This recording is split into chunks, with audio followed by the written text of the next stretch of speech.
intensivo para ustedes. ¿Cuántos de ustedes creen que tienen capacidad para aprender y escuchar y asimilar unas 10, 12 horas? Yo pienso que Dios te ha dado una capacidad tremenda, hermanos, pero muchas veces como no hemos explotado nuestro cerebro, hay muchos cerebros que todavía están casi enteros. Conozco a un pastor que conoce al hermano Ecliserio, se llama Marcos Angulo. Él tiene una biblioteca tremenda. Los libros que tengo yo son poquitos. Libros de este tamaño. ¿Quién de ustedes estudió en universidad o colegio? Los libros de ese tamaño. Y usted lo mira y le dice, hermano, creo que hermana Rosario usted también lo conoce, ¿verdad? Ya está más viejito. Murió su esposa. Digo, hermano, ¿ha leído todo esto? Dice, sí, mijo. Libro que yo agarro, libro que yo lo termino. El problema de nosotros es que agarramos un libro o agarramos la Biblia y no la terminamos. Son solamente 66 libros y es por eso que la iglesia no está firme. Cuando yo agarro unos zapatos, nunca tiro unos zapatos hasta que los mando a pegar muchas veces. Yo no los tiro cuando ya se despegan, voy y los mando con el zapatero a que los peguen. Cuando ya definitivamente no sirven, ya los tiro. Ahora, si usted compra un libro, le puedo asegurar que muchos de nosotros hemos comprado libros y no los hemos terminado. Usted tiene capacidad, muchísima, pero muchísima capacidad. Váyase a su Biblia, por favor. Todos los niños con sus Biblias, por favor. El Evangelio de Mateo. Damos gracias a Dios por este varón y son esposos, ¿verdad? ¿De qué parte son ustedes? Oaxaca, por aquí hay también de están. A ver, levanten la mano los de Oaxaca, hermano Castro, creo que es uno. Hay varios de Oaxaca, me da gusto que estés aquí. Aunque no fue la mejor forma de habernos conocido, pero doy gracias a Dios que estés aquí. ¿Conoces un poco la palabra de Dios? Yo también conozco un poquito. Lo mejor que te pudo haber pasado. Él vino de Oaxaca quizás para hacer dinero, poner un negocio, pero el pensamiento de Dios era alcanzarte a ti y que tu casa fueran salvos. Ya cuando llegues allá, quizás no te reciban con bien y digan ya cambiaste, pero yo sé que Dios va a trabajar con tu familia si aún no has alcanzado. Esa es la promesa. Dios te bendiga. El libro de Mateo, por favor, capítulo 26, versículo 26 al 29. Y el hermano habló sobre lo que es la Pascua o el Passover, ¿sí? Hoy vamos a hablar lo que es la cena del Señor. Libro de Mateo capítulo 26, versículo 26 al 29. ¿Listos? Mateo fue escrito por Mateo según la palabra de Dios. Mateo era un recaudador de impuestos que puede ser similar a alguien que hacía o trabajaba para el IRS. Ok, ¿listos? Dice así la palabra de nuestro Señor Jesucristo. Y mientras comían, tomó Jesús el pan y bendijo y lo partió y dio a sus discípulos y dijo: tomad, comed, esto es mi cuerpo. Y tomando la copa y habiendo dado gracias, les dio diciendo: bebed de ella todos. ¿Cuántos? Todos. Porque esto es mi sangre del nuevo pacto, que por muchos es derramada para remisión de los pecados. Y os digo que desde ahora no beberé más de este fruto de la vid hasta aquel día en que lo beba nuevo con vosotros en el reino de mi Padre. Está hablando, hermano Chávez, de la cena del Cordero. La cena del Cordero va a ser allá en el cielo. Dice la palabra de Dios que Él fue a preparar morada para nosotros, para que a donde Él esté, también nosotros estamos o estemos. Ya está preparada la mesa. Ya sabe Dios cuántos van a estar allá. Hoy yo te digo, esfuérzate, sé valiente, porque solamente los valientes van a arrebatar el reino de los cielos. Dice la palabra de Dios que el reino de los cielos sufre violencia y solamente los valientes arrebatan ese cielo. Que venga el diablo, dile al diablo fuera, porque Jesucristo pagó por mí. Yo voy a estar en esa cena del Cordero, pero sé valiente, esfuérzate. Te van a criticar, te van a juzgar, te van a maldecir, pero acuérdate que antes de que a ti te lo hagan, ya se lo hicieron a Cristo. Y Él dijo, yo les he dejado ejemplo para que así como yo hago, ustedes hagan. ¿Qué hizo Él? Él perdonó. Perdona a tu hermano, perdona a tu hermana, porque la falta de perdón te hace a un lado. Y ahí es donde Satanás te quiere tener a un lado. No, pero Cristo te quiere en el camino. Él dijo, yo soy el camino, la verdad y la vida. Esfuércese en el nombre de Jesús para poder estar allá en las bodas del Cordero. Miramos que en ambos casos, como dijo el hermano Ecliserio, se usó sangre de un cordero. En el Antiguo Testamento se usó sangre de un cordero literalmente, pero acá en el Nuevo Testamento hubo derramamiento de sangre, pero no de un cordero, sino de Jesucristo, sin mancha, sin arruga y sin pecado. En ambos casos fue por medio de la sangre de un cordero que aquellos que pusieron su confianza en ella fueron librados de la ira de Dios. En Egipto, los israelitas que pusieron la sangre en el dintel y en los postes de las puertas no fueron destruidos por el ángel destructor. En Egipto, los israelitas que pusieron la sangre en el dintel y los postes en las puertas no fueron destruidos por el ángel destructor o el ángel de la muerte. ¿Cuál fue o qué fue lo que los salvó? Obediencia y fe. Porque imagínense que le digan a usted, mira, mata un cordero y de esa sangre ponla en los dinteles, en las puertas, y cuando venga el ángel destructor, a ustedes no les van a hacer nada, pero quédense ustedes dentro de esas puertas, no salgan. Y quizás, como dijo el hermano Ecliserio, muchos de ellos no obedecieron, dudaron y murieron.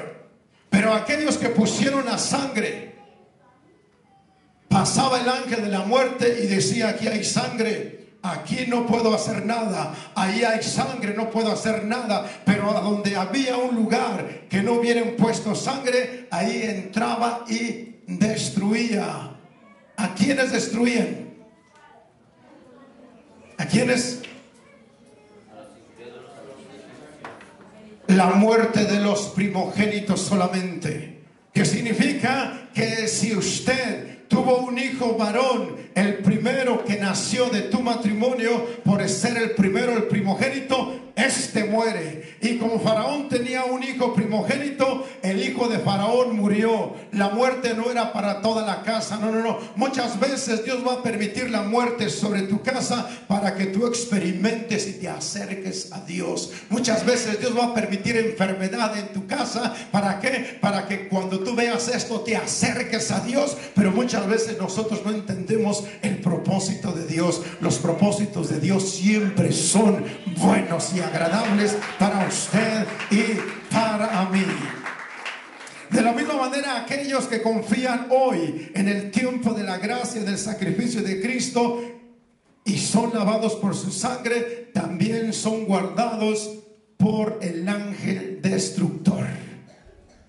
Dice la palabra de Dios en el libro de Juan 3, no vaya 3:16, dice, porque de tal manera amó Dios al mundo que ha dado a su Hijo unigénito, para que todo aquel que en él crea no se pierda, mas tenga vida eterna. Porque no envió Dios a su Hijo para condenar al mundo, sino para que el mundo sea salvo por medio de él. Y esta es la condenación, que la luz vino al mundo, pero el mundo amó más las tinieblas que la luz, porque sus obras eran malas. Usted usted y yo antes de venir a Cristo, y aún todavía nuestras obras son malas, pero la sangre de Cristo te sigue perdonando. Por eso dice primera de Juan: y si hubieres pecado, abogado tenemos para con el Padre. Pero si usted dice que no tiene pecado, le hace a él mentiroso y la verdad no está en nosotros. Pero si usted ha pecado y se arrepiente, hay alguien que te perdona. ¿Por qué? Porque vienes de corazón ante la presencia de nuestro Señor Jesucristo. Siga confiando usted en Cristo y usted va a llegar a las bodas del Cordero. Pero confíe en el hombre y usted no va a entrar a las bodas del Cordero. Maldito aquel que pone su confianza o su mirada en el hombre. Yo los amo, pero no puedo confiar en usted. Confío en aquel que murió pero resucitó. Confío en aquel que me llamó y me perdonó. Confío en aquel que me da fuerza, poder y sabiduría. Estoy aquí no por mí ni por usted, por la gracia y misericordia de él. Así es que esfuércese. Sí se puede. Sí se puede. Dice Filipenses: todo lo puedo en Cristo. Cuando sientas que te estás yendo de pique, te estás desmayando, clama. Dice la palabra de Dios: clama a mí y yo te responderé. Que vamos a explicarlo. Cuando dice Dios: clama a mí, yo te responderé, te dice: clama a mí y yo te ayudo. Clama a mí y yo te doy. ¿Qué es lo que tú necesites? Pero no clames después de que ya hayas pecado. Pero aún así Dios todavía tiene misericordia, porque Dios es grande en misericordia para seguir perdonando. Pero tenga cuidado, no juegue con la gracia. Amén. Además, en ambos casos el sacrificio del Cordero Pascual marcaba el fin de la esclavitud y el comienzo de un pueblo libre. El pueblo de Israel, ¿cuántos años estuvo esclavo?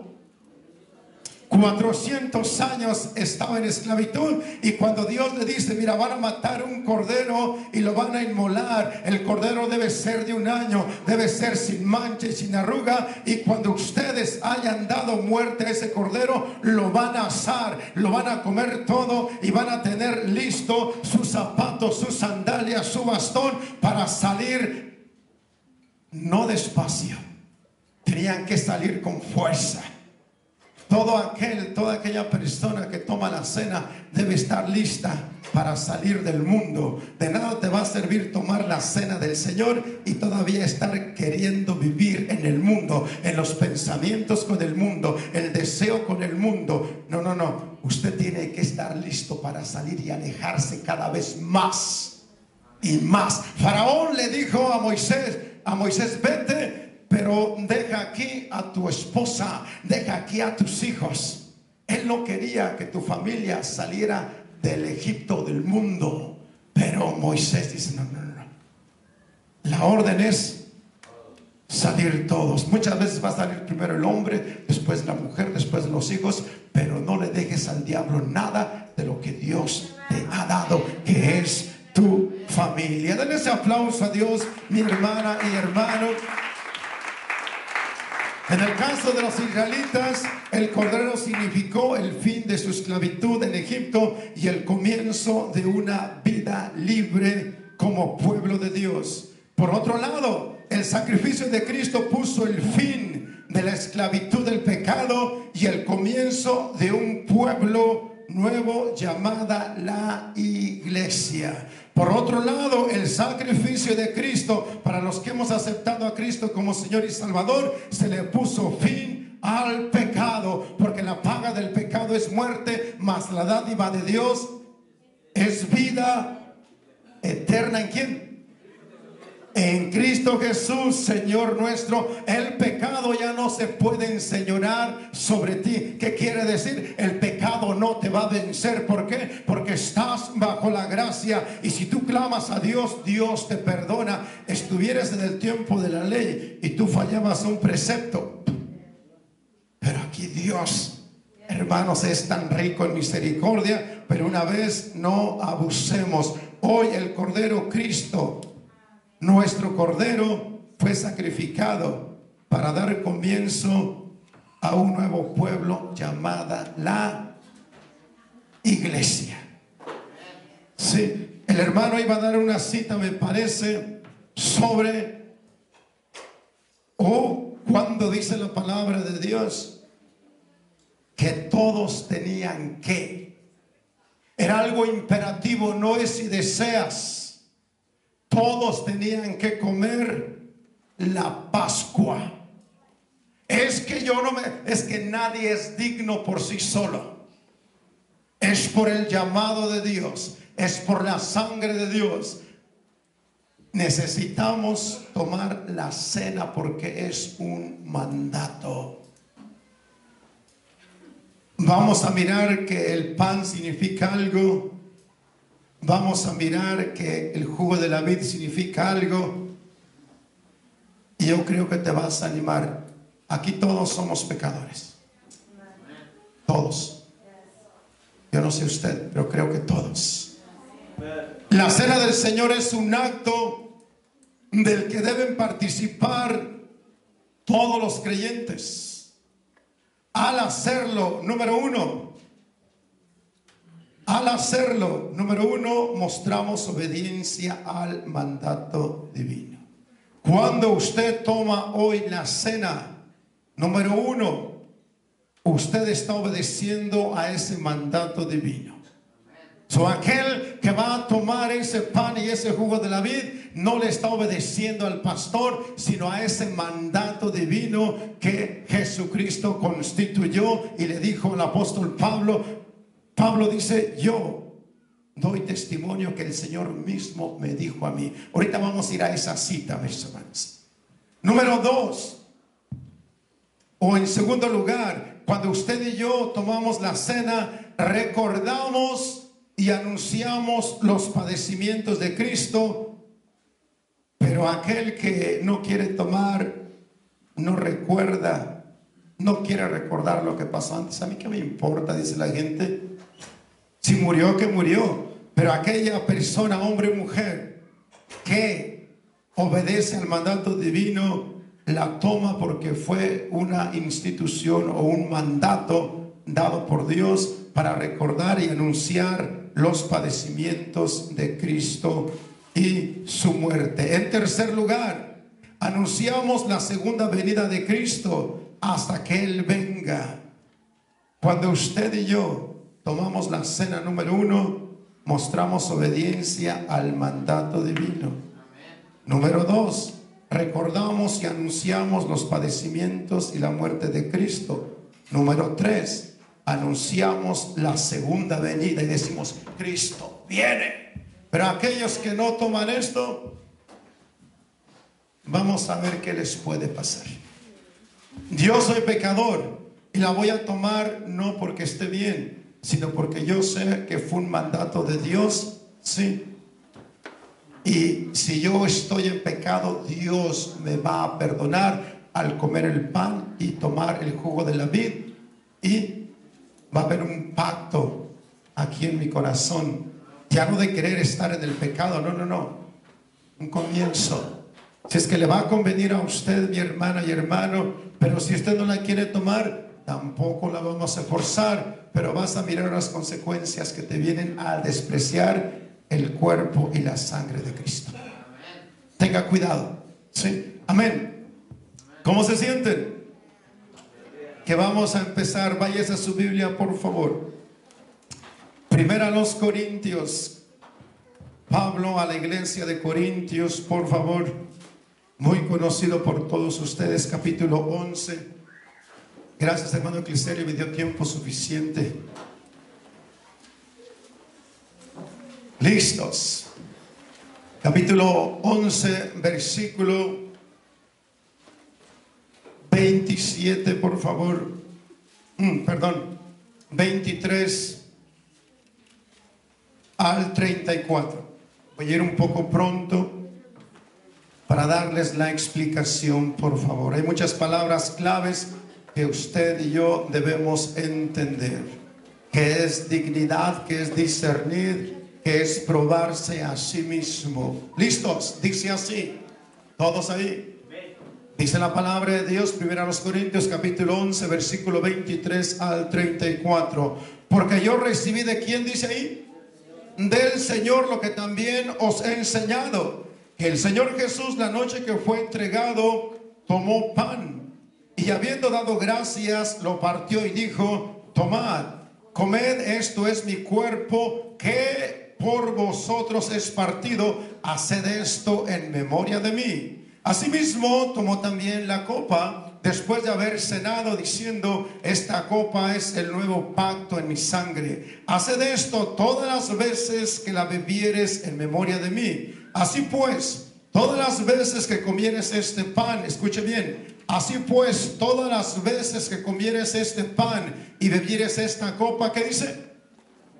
La muerte del Señor anuncias hasta que Él venga. El que espera que Cristo venga sigue comiendo de ese pan, sigue tomando de ese jugo hasta que Él venga o hasta que la persona llegase a morir.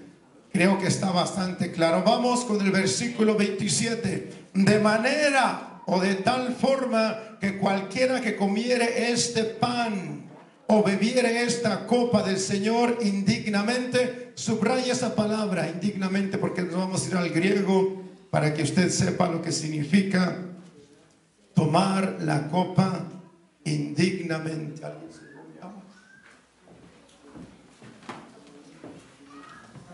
Indignamente, perdón, hermanos.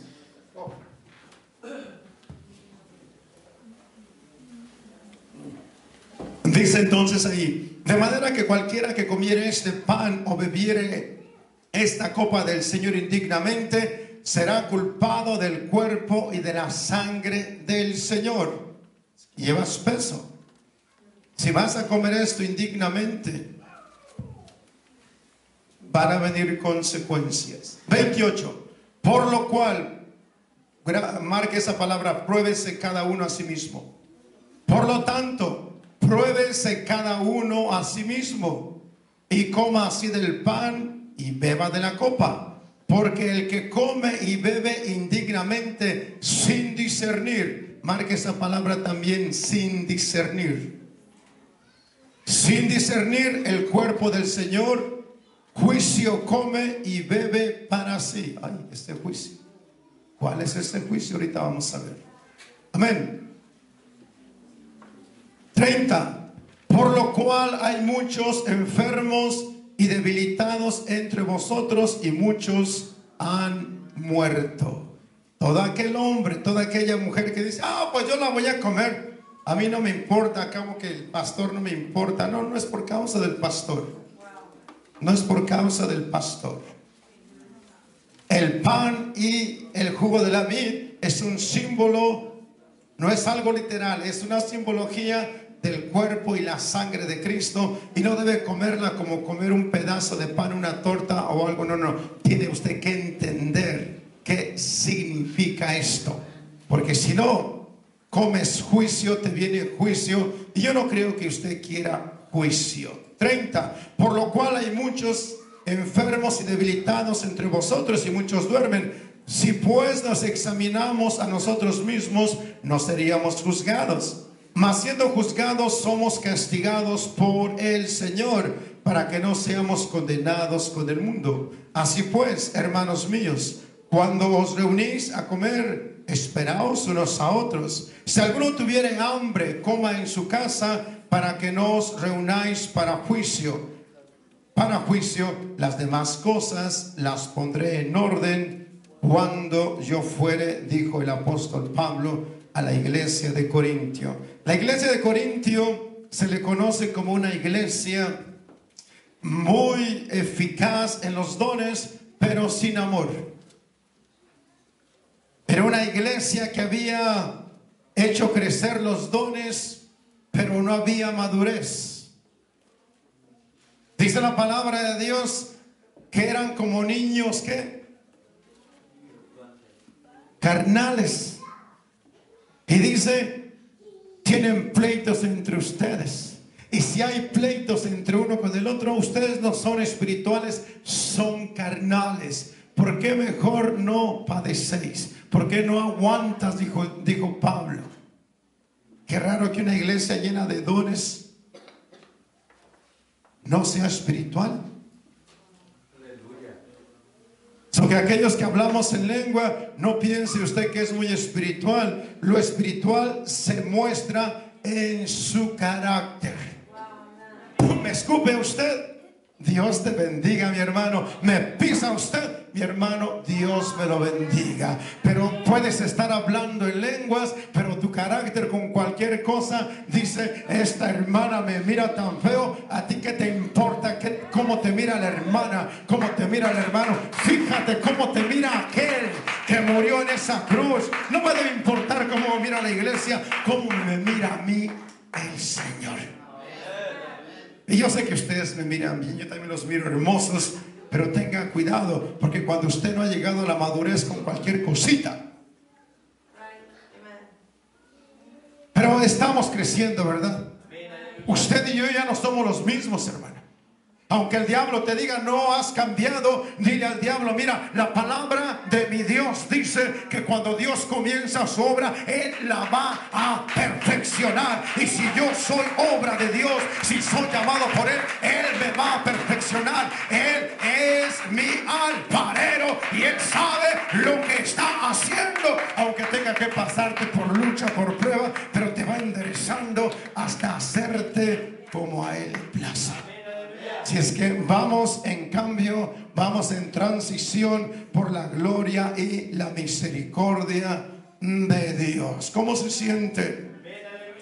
Gloria a Dios. Asimismo tomó pan y la copa después de haber cenado, diciendo: esta copa es el nuevo pacto en mi sangre. Haced esto todas las veces que la bebieres en memoria de mí. Tomamos entonces el pan y el jugo de la vid en memoria del Señor. Así pues, todas las veces que comieres este pan y bebieres esta copa, la muerte del Señor anunciáis hasta que Él venga. De manera que cualquiera que comiere este pan o bebiere esta copa del Señor indignamente, será culpado del cuerpo y de la sangre del Señor. Por tanto, pruébese cada uno a sí mismo y coma así del pan y beba de la copa. Porque el que come y bebe indignamente, sin discernir el cuerpo del Señor, juicio come y bebe para sí, por lo cual hay muchos enfermos. Pero, ¿qué significa todo esto? ¿Quieren saber? Para que tomemos la cena. Yo sé que a muchos de los que están aquí ya han estado con nosotros y ya se les ha explicado, pero necesitamos entender esto. ¿Quiénes pueden tomar, hermano Cliserio? ¿Qué persona en el Antiguo Testamento podía comer la Pascua? Solamente el pueblo de Israel, porque los extranjeros no podían participar de la Pascua. Amén, gracias. Ahora en el Nuevo Testamento, ¿quiénes pueden comer la cena? ¿Quiénes?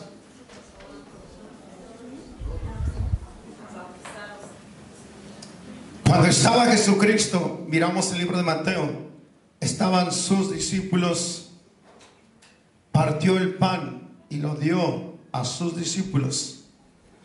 Agarró el jugo de la vid y lo dio a sus discípulos. ¿Por qué un niño no puede comer? Por eso las palabras: discernir, entender. Él no puede entender, no tiene capacidad para entender qué o por qué se está haciendo esto. Él lo podía tomar y se la toma, pero lo está tomando indignamente sin conocer la razón por qué se estaba haciendo. Amén. Bueno, se les va a decir, se les ha dicho que solamente para los bautizados son las personas que tienen el privilegio dado por Dios para tomar la cena en una forma apropiada y no quebrantar principios. Debemos conocer las características de tres términos para obtener sus valores. Vamos a mirar, yo no sé cuántos de ustedes quieran leer. Si ustedes se acercan a mí, yo le puedo dar unas copias para que lo entienda un poco más. Vamos a mirar qué significa la palabra indignidad, discernir y probarse a sí mismo. Porque bajo estos tres términos o tres requisitos, usted puede tomarlo.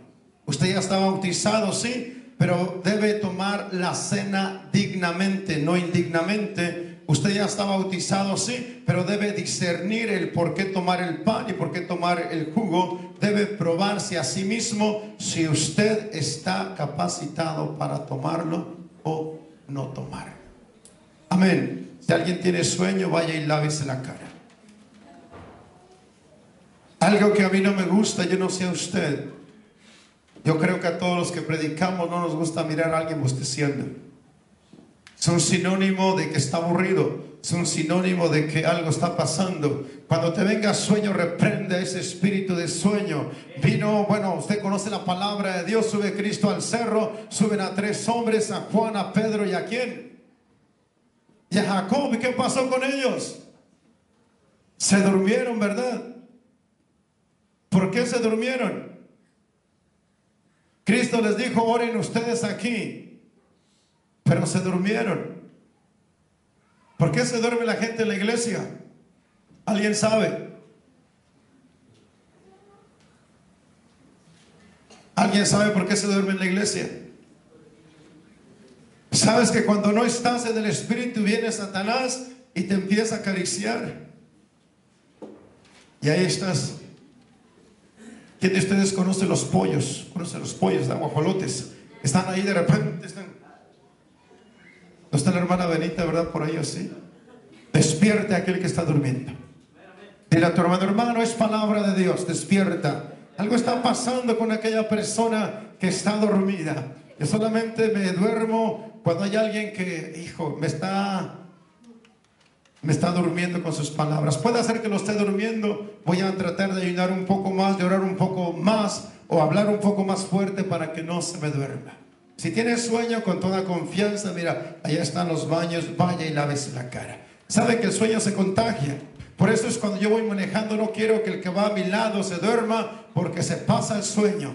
Imagínense, ya no va a ser la iglesia Monte Sinaí, va a ser la iglesia de los bellos durmientes. Amén. Vamos a empezar. Indignidad, discernir y probarse. En cuanto a estos 3 factores debemos tomar en cuenta qué es indignidad, por qué se da la indignidad, qué es discernir y qué es lo que voy a discernir, qué es probarse y de qué me voy a probar. Escuche bien, para que usted no quebrante ningún principio bíblico al tomar la cena, usted debe entender qué es indignidad, por qué se da la indignidad o por qué caigo en indignidad, qué es discernir y qué es lo que voy a discernir o qué es lo que debo comprender, qué es probarse y de qué voy a probarme. Amén. Si están aquí. Pablo dice que para tomar la cena dignamente debo discernir lo que estoy haciendo. Pablo dice que para tomar la cena dignamente debo discernir lo que estoy haciendo. ¿Qué dijimos que sucede cuando usted toma el pan y la copa?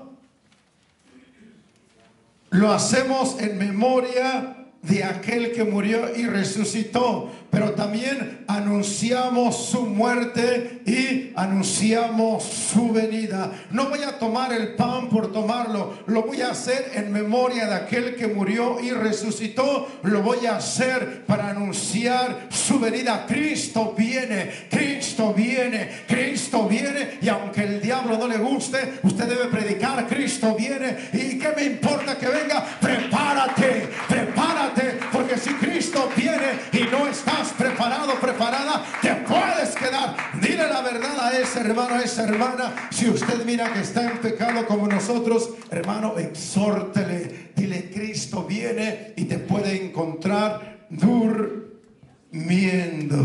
Si es que no se duerma, por favor, en el nombre de Jesús. Pablo dice que para tomar la cena dignamente debo discernir lo que estoy haciendo, pero para discernir y no entrar en indignidad, debo probarme a mí mismo, para que haya una aprobación y sea apto para lo que voy a hacer. Una vez que yo quede aprobado, producto de la prueba, tengo la capacidad de discernir, y al discernir poder tener el pleno conocimiento de lo que estoy haciendo, y al conocer lo que hago me da la dignidad propia para hacer lo que estoy haciendo. Parece un trabalenguas que no me vas a entender. Déjame explicártelo de esta forma mejor, porque yo sé que no captaron todo. Vamos a empezar. La palabra discernir, esta palabra viene del griego diacrino. Fíjese bien, dice Pablo que para tomar la cena debe usted aprender a discernir. Esta palabra del griego diacrino significa separar. Usted debe entender que ya está separado. La palabra santo es separado, pero muchas veces estamos separados, sí, pero no estamos consagrados a aquel o santificados a aquel que nos llamó. Cristo dijo: sed santo porque yo soy santo. Entonces, esta palabra discernir, que viene del griego diacrino, significa que usted debe entender. La palabra discernir es entender. Debe entender que usted es santo. Usted está separado. ¿De quién? Del mundo. ¿Cómo es posible que usted ya haya discernido, ya haya sido santificado, y todavía se junta con aquel que está con las cervezas, con aquel que todavía está con el cigarro? Júntate con él, sí, pero predícale a Jesucristo. Júntate con ella, sí, pero predícale y dile: mira, hace años yo también tomaba, hace años yo también fumaba, pero un día me llamó el Señor y me apartó para ser un pueblo santo, llamado de su nombre. Ya no formo parte de ese mundo, estoy apartado. Bueno, eso es la palabra discernir, del verbo diacrino, que significa separar. La otra palabra de ahí mismo, diacrino, significa hacer la diferencia. Debo yo discernir, debo yo entender que yo voy a hacer la diferencia entre 20. Estos hablan puras groserías o majaderías, decimos en México, pura porquería, pero yo voy a hablar palabra de Dios. Te alabo, Señor, te glorifico, Señor. ¿Qué significa? Que yo estoy haciendo la diferencia, porque Dios me apartó. ¿Para qué? Para hacer la diferencia. Ya no debo ser el mismo, porque qué caso tenga que yo tome la cena y todavía me involucre con aquellos. Bueno, hábleles de Cristo y va a mirar que usted ya no va a formar parte de ese equipo, lo van a desechar. Pero si tú no hablas de Cristo, ahí vas a estar todavía entre la bola y corres peligro. La otra palabra es distinguir. Tú tienes que distinguirte. ¿Se acuerdan del apóstol Pedro?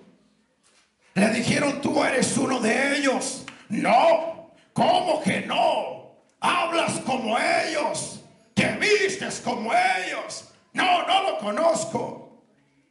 Pero muchas veces tu forma de vivir, tu forma de comportarte, no te distingue como cristiano. Hace tiempo todavía tengo tiempo. Ay, no, creo que no, ya no tengo tiempo para contarles algo. Me voy adelante. Esa palabra diacrino habla también de distinguirte, habla de tener entendimiento de quién eres en Cristo Jesús.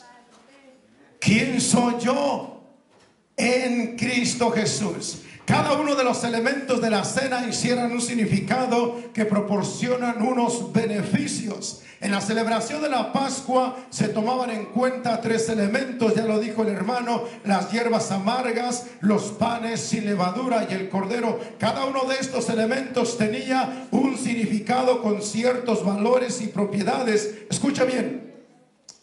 Cuando los israelitas tomaban la Pascua con las hierbas amargas, con el pan sin levadura y con el cordero, ellos tenían que hacer memoria al tomar cada uno de estos elementos de los beneficios adquiridos en el día de la expiación. Cuando comían las hierbas amargas, hacían memoria y eran agradecidos de haber sido libres del yugo. Comían esa hierba amarga y Señor, gracias porque nos sacaste de la esclavitud, Señor. Estábamos haciendo adobe, Señor amado. Estábamos ahí como esclavos. Gracias, Señor, porque nos sacaste. Pero estaban comiendo las hierbas amargas y recordaban cómo habían estado esclavizados por 400 largos años. Cuando comían el pan sin levadura, entendían su destino como pueblo separado y consagrado para Dios y sacados de en medio de un pueblo pagano. Al comer el cordero eran agradecidos por la prolongación de vida al ser libres por el ángel destructor de la muerte. Todo este acto que los israelitas hicieron sobre los elementos se les llama discernir. Ellos discernían bien. Al comer las hierbas se acordaban de la esclavitud. Al comer el pan se acordaban que Dios los había llamado, sacado para ser un pueblo sin pecados, un pueblo santo, un pueblo separado, consagrado para Dios. Cuando comían el cordero decían: gracias a la sangre de este cordero, por esa sangre que pusimos al obedecer, pasó el ángel destructor, pero mi primogénito vive para la honra y la gloria de Dios. ¿Es usted agradecido con lo que Dios le ha dado? Sea agradecido, siéntese, sea agradecido. Entonces, esto es entonces discernir. El no hacerlo bajo estas pautas es entrar en indignidad. ¿Por qué vas a comer tú el pan? ¿Por qué vas a tomar el jugo de la vid, hermano Antonio? ¿Por qué vas a tomar el pan? Escuchen, hermanos. Porque una cosa es que estén aquí y otra cosa es que estén escuchando.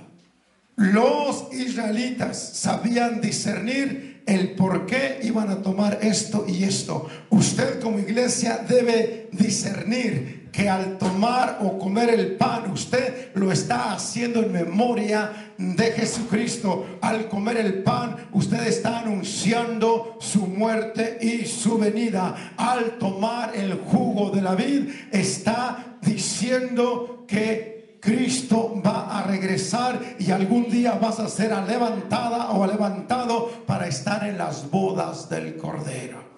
Grábese eso. Cuando usted coma el pan, Señor, lo hago en memoria tuya, Señor. Tu cuerpo, Señor, fue flagelado, Señor. Moriste, resucitaste, Señor. Sé que padeciste por mí, Señor. Pero yo sé, Señor amado, que lo que hiciste valió la pena. Pero al tomar el jugo de la vid, usted debe recordar ese derramamiento de sangre por usted. Es por eso que cuando tomas eso con dignidad, hermano, sientes la presencia de Dios y no te queda otra más que llorar. Gracias, Señor, gracias, porque aunque uno de nosotros hubiera muerto, no hubiera podido expiar los pecados de todo el mundo, pero Jesucristo, santo y puro, lo pudo llevar a cabo. Así es que tenemos mucho que agradecerle a nuestro Señor Jesucristo. En cuanto a la cena, esta se celebra bajo dos elementos, el pan y el vino. Cada uno de estos elementos encierra un significado que nos da unos beneficios. Discernir implica conocer el significado de cada uno de los elementos y apropiarse de sus beneficios en fe. El creyente debe tomar el pan, que representa el cuerpo herido y flagelado de Jesús, y apropiarse en fe de los beneficios que trajo dicho sufrimiento. Muchos de ustedes conocen Isaías 53, que dice que por el castigo, sus heridas, sus llagas, nosotros fuimos curados. Todo esto se dio en su cuerpo, que está representado por el pan, que al tomarlo y comerlo, debo yo de apropiarme de ese beneficio, renunciar a la enfermedad y vivir una vida sana, dignificando el sacrificio de Cristo. Cuando una persona toma el pan y el jugo de la vida, hermana y hermano, si usted llegara a tener una enfermedad y toma el pan, hermana Rosario, con dignidad, ese dolor, esa enfermedad tiene que irse, según Isaías 53, porque él dice que por sus llagas usted ya ha sido sanado. El pan representa el cuerpo de Cristo, y si Cristo dice por mis llagas, hermana Cotlán, tú ya fuiste sanada, al comer ese pan vas a decir: Señor, por tus llagas yo fui sanada. Como el pan, Señor, sabiendo que esto representa tu cuerpo, y al comerlo, Señor, ninguna enfermedad va a poder estar sobre mi cuerpo. Me levanto sana, me levanto sano en el poderoso nombre de Jesús. Si usted ya no tenía fuerzas para caminar, si usted estaba desanimado, Dios te va a dar nuevas fuerzas. Dice que te va a rejuvenecer como las águilas, te va a dar fuerzas como de búfalo, pero debes tomar esta cena con dignidad. No es un pan cualquiera, no, mi hermano. Y el problema es que cuando la tomamos indignamente, viene enfermedad y viene muerte. Si es que cuando la tome, tómela dignamente. Agarre usted una bandera de Estados Unidos y arrástrela por la calle y va a ver lo que le pasa. Agarre su bandera de México y vayas allá al Palacio, al Zócalo, hermano, y quémela. Vas a ver lo que te pasa. Sí, hay que respetar, pero nosotros respetamos la sangre de nuestro Señor Jesucristo. Al tomar el vino que representa la sangre, debo apropiarme de todo lo que representa la justicia que vino por producto de la sangre. Mucha gente erróneamente hace esto. Sí, dicen por el poder de la sangre. Usan la sangre para echar demonios. No, la sangre no es para echar demonios. El nombre de Jesús es el que tiene poder para echar demonios. La sangre es protección. La sangre representa cobertura. Usted puede orar en el nombre de Jesús. Yo declaro esa sangre para cubrir a mi hijo de los pies a la cabeza, pero en el nombre de Jesús expulso demonios que estén sobre él. Use la sangre como es debido y use el nombre como es debido, y va a mirar que los demonios, hermano Martín, cuando tú mencionas ese nombre, tienen que salir, porque él dijo: en mi nombre echarán fuera demonios. Pero tiene usted que estar recto, que si no te brincan los demonios. Y dice la palabra de Dios que desnudaron a aquellos hombres.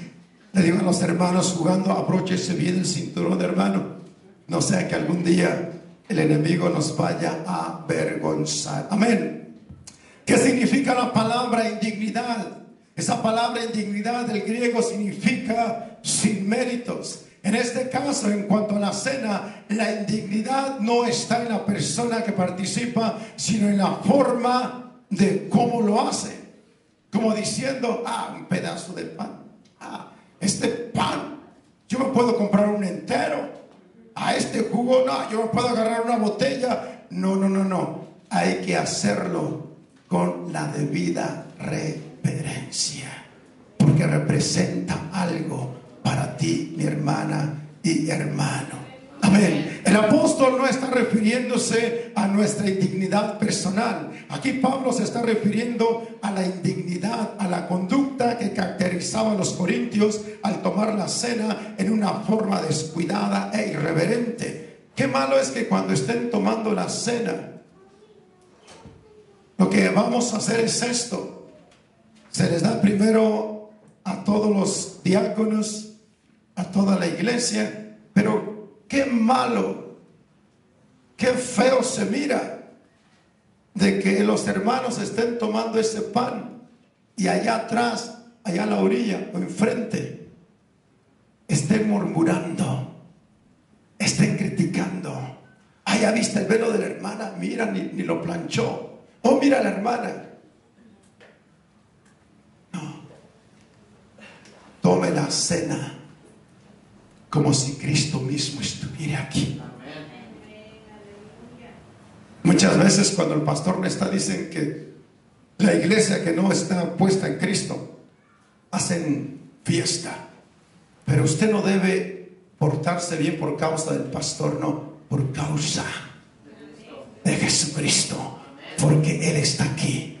Tú le costaste a Él, no al pastor, no a ninguna denominación, y por causa de Él tú debes guardar tu pie. Cuando estás en este lugar, mi hermana y hermano, lo que hace santo este lugar no es la iglesia, es Cristo cuando desciende a este lugar. Entienda, lo que hace santo este lugar no es la iglesia, no es usted, es Cristo cuando desciende, porque donde está Cristo hay santidad, hay poder y hay unción. Indignidad, mire lo que entonces, lo que dice el apóstol Pablo. Dice el apóstol, no está refiriéndose a nuestra indignidad personal. Aquí Pablo se está refiriendo a la indigna conducta que caracterizaba a los corintios al tomar la cena de una forma descuidada e irreverente.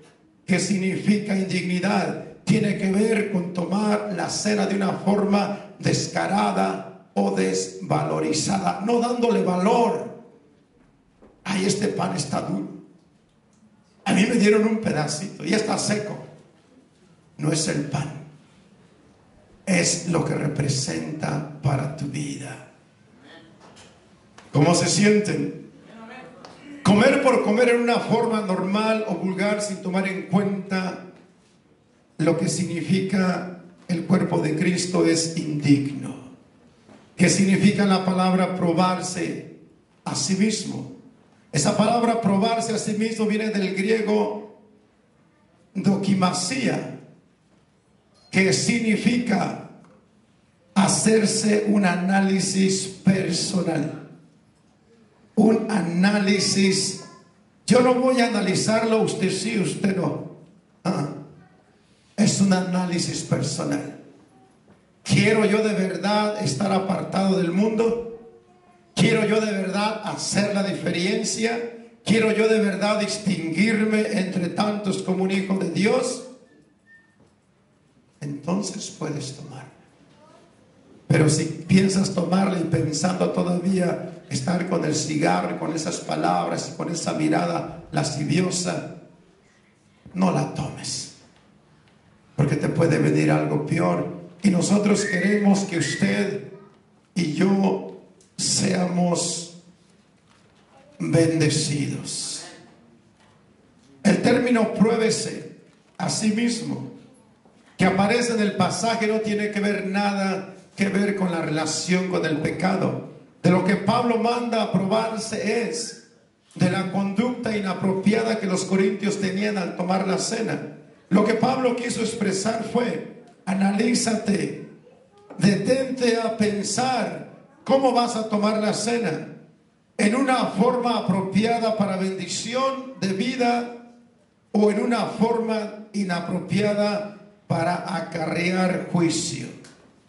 Analízate o pruébate, dice Pablo, es detenerte a pensar cómo vas a tomar la cena.